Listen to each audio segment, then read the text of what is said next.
Ok. Je tiens quelques Parisiens qui sont de grande culture. On va pouvoir leur poser quelques questions. Ils vont pouvoir me dire quel jour nous sommes. Approche-toi, descends, accroupis-toi. Voilà. Nous sommes quel jour? On est le dimanche.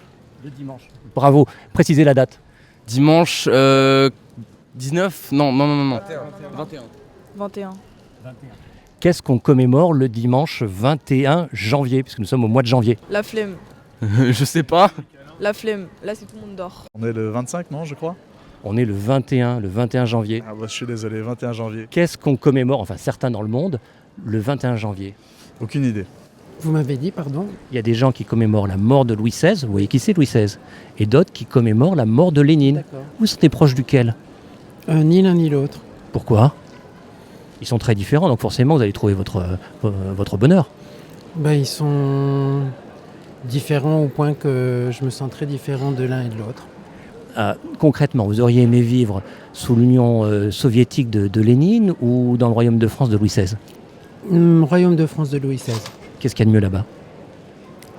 Une révolution qui se prépare. Alors c'est pas le royaume que vous souhaitez, c'est la révolution. Mhm. Et Lénine, c'est pas un homme de révolution? C'est différent. C'est différent. La révolution française, oui. La révolution russe, pas trop. Voilà. Oh, okay. I didn't know that. Same day. Same day. And which do you prefer? Which one? Lénine or Louis? Louis. Why? Because he built a great Versailles. I like it. Duquel de ces deux personnages vous sentez-vous le plus proche? Ah, Lénine. Lénine. Qu'est-ce que vous lui trouvez? Des idées qui sont révolutionnaires. Duquel de ces deux personnages vous sentez-vous le plus proche? Je dirais Lénine. Qu'est-ce que vous lui trouvez de super à Lénine? C'est une grande figure. J'en ai plutôt des souvenirs de mes cours d'histoire, donc la figure qu'on a de Lénine est un peu plus glorieuse que celle de Louis XVI. Alors c'est la journée internationale du câlin, mais on n'est pas là pour ça. Ouais. C'est aussi, pour certains, la mort de Louis XVI et pour d'autres, la mort de Lénine. D'accord, ok, je ne savais pas. C'est quand même futé, ils sont morts tous les deux le même jour. Ouais. Ça simplifie l'étude de l'histoire. Oui. Duquel de ces deux personnages vous sentez-vous le plus proche? Aucune des deux. Pourquoi? Écoutez, Lénine, pour le peu que j'en sais, c'était pas forcément une personne tout à fait recommandable. Et Louis XIV encore moins. Non, Louis XVI. Louis XVI, pardon. Et Louis XVI... Encore moins? Encore moins, je sais pas. Je sais qu'il a perdu la tête, c'est tout ce que je sais. Donc non, je pourrais pas vous en dire plus. Duquel de ces deux personnages vous sentez-vous le plus proche? Lénine. Lénine, direct. Ouais, Lénine. Lénine. Comment elle s'appelle? Marie-Antoinette. Enfin, Marie-Antoinette, c'est la femme de Louis XVI. Donc vous êtes plus proche de Louis XVI que de Lénine? non, juste de Marie-Antoinette. Commémorer l'un de ces deux personnages, Louis XVI, Pourquoi?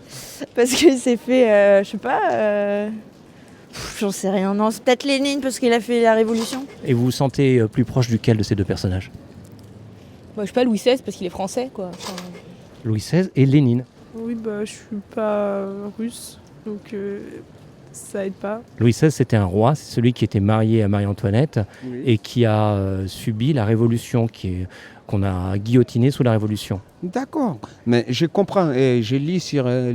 pourquoi on l'a coupé la tête? Pourquoi? Il fallait les mettre en prison, non? Je pense qu'on voulait le voir disparaître, que c'était trop gênant de le garder. C'est vrai, comme tous les présidents guillotinés, aussi Sarkozy, parce qu'il est venu une fois au Sénégal, moi j'étais là, devant l'Afrique, quoi. Il a dit l'homme noir ne fait pas partie de l'histoire. C'est faux. Voilà, on s'éloigne un peu du sujet. Et Lénine, vous le connaissez, Lénine? Je connais pas. De toute façon, tous les ancêtres là, je connais pas, mais je lis sur eux et on verra ce que l'avenir nous les réserve. Qu'est-ce qui vous attire tellement chez Lénine? Je suis anarcho-communiste, du coup, c'est pas vraiment du communiste, Lénine, mais c'est ce qui s'en rapproche le plus dans le monde. Vous vous sentez plus proche duquel de ces deux personnages? Peut-être Louis XIV. J'ai dit Louis XVI. Louis XVI. Louis XVI. Qu'est-ce que vous lui trouvez de bien, Louis XVI? Répondez. Qu'il a été coupé à la tête. Ça vous plaît, hein? Oui. Ah, vous êtes un peu sanguinaire, vous, hein? Oui. Ah, vous avez un côté un peu Robespierre, un peu Saint-Just. Ouais. Au-delà de ça, vous auriez préféré vivre sous l'Ancien Régime, dans le royaume de Louis XVI ou dans l'Union soviétique de Lénine? Le meilleur, ça serait d'avoir la machine du temps pour voyager un peu entre les deux, voir les deux. Ok, mais la machine est cassée, elle peut vous amener que juste à une seule destination. Donc on choisit laquelle? Peut-être au moment de l'Empire. Au moment de l'Empire? Non, alors vous n'avez pas compris ma question. Oui. Non, la question en fait c'est Lénine, c'était le fondateur de l'Union soviétique, c'est lui qui a fait la révolution en Russie. Ah ouais, d'accord, mais Poutine c'est un fou, non? Et dernière question, entre Louis XVI, ce roi qui a été guillotiné, et Lénine, lequel est le plus sympathique pour vous? Moi je crois que c'est Lénine. Pour préciser votre pensée, vous auriez préféré vivre sous l'Ancien Régime ou dans l'Union soviétique de Lénine?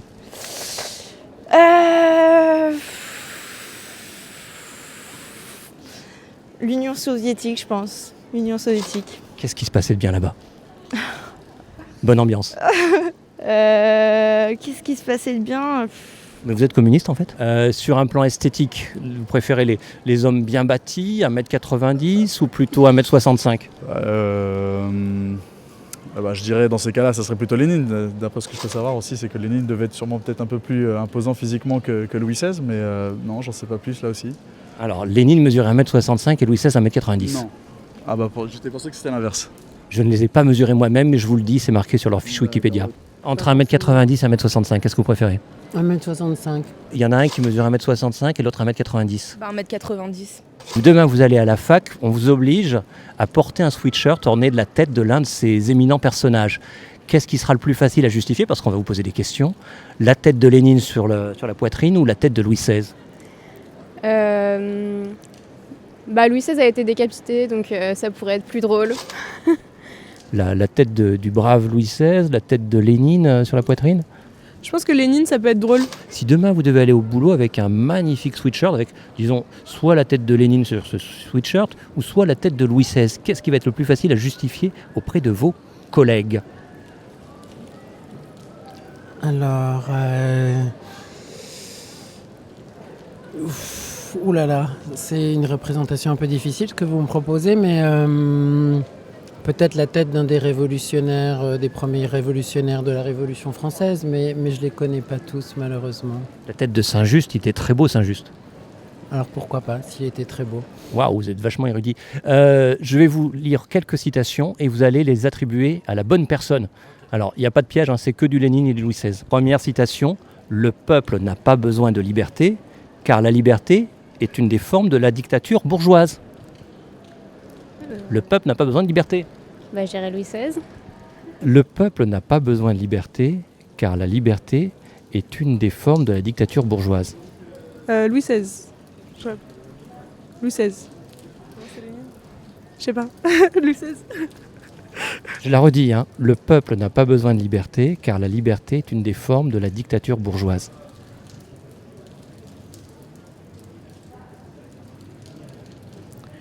J'avoue qu'il parle de bourgeoisie, donc j'aurais dit Louis XVI, mais en fait c'est... Vous pouvez lire la fin de la phrase? Le peuple n'a pas besoin de liberté, car la liberté est une des formes de la dictature bourgeoise.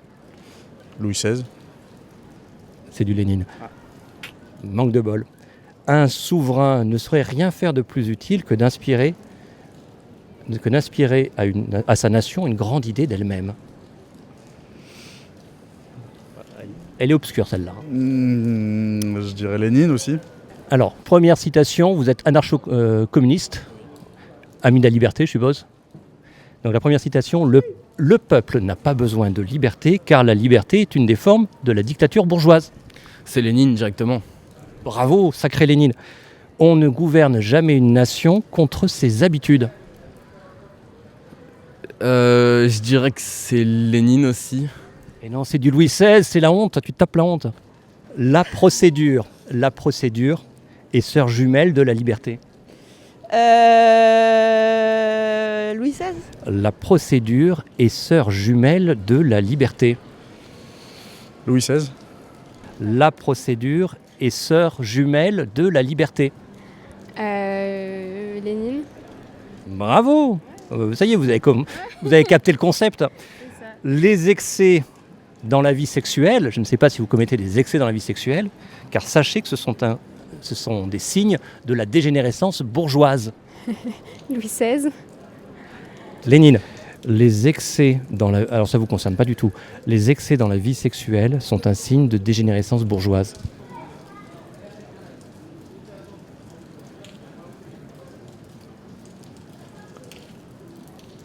On va peut-être partir plutôt sur Lénine parce qu'apparemment il a un truc contre les bourgeois. Donc Oui, mais qui en a contre la vie sexuelle? Après, si on regarde Louis XVI, s'il a été bon en histoire, il a étudié Louis XIV. Et je pense que niveau sexuel, il y a de quoi faire. Donc je sais pas trop. Et puis une dernière qui va intéresser tout le monde. Les excès dans la vie sexuelle sont un signe de dégénérescence bourgeoise. Lénine. Non, c'est Lénine. Dégénérescence bourgeoise. C'est du Lénine. Et pourquoi tu piques un phare? Pourquoi tu es tout rouge? Eh bien, je crois qu'on peut conclure et dire que pour ce pauvre Louis XVI, eh bien, ça craint du boudin. C'est vraiment mal engagé. Un barbu semble se manifester et vouloir témoigner. Peut-être que nous allons bouger les statistiques. On voit très bien que c'est Lénine qui est l'initiateur et le metteur en œuvre de la terreur de masse comme moyen de gouvernement, dans le cadre d'une guerre civile qu'il a soigneusement pensée à l'avance, parce que ça n'est pas du tout le fruit des circonstances. Lénine, depuis 1905-1906, estime qu'il ne peut pas y avoir de vraie révolution communiste sans une guerre civile parce que c'est dans la guerre civile qu'on peut éliminer tous ceux qui vous gênent. Bien entendu. Pas dans la paix civile. Bah non, dans la paix civile, ça devient délicat d'assassiner des centaines de milliers de civils, hein, mais dans la guerre civile, bon... alors c'est le propre de la guerre civile d'ailleurs, il y a une montée aux extrêmes de la violence qui est incontrôlable, il n'y a pas de limite, il n'y a pas de limite de temps, il n'y a pas de limite de moyens, tant qu'il y a un ennemi en face, on continue d'exterminer. Et donc Lénine, c'est lui c'est sous son autorité, pendant qu'il dirige, hein, puisqu'entre 1917 et 1922, c'est lui le patron. Il est le patron, voilà, c'est le mot. Donc la création des camps de concentration, les exterminations de masse, les prises d'otages, tout ça, c'est les procès truqués. Le premier grand procès truqué des socialistes révolutionnaires en juillet 22, l'expulsion des intellectuels, hein, des gens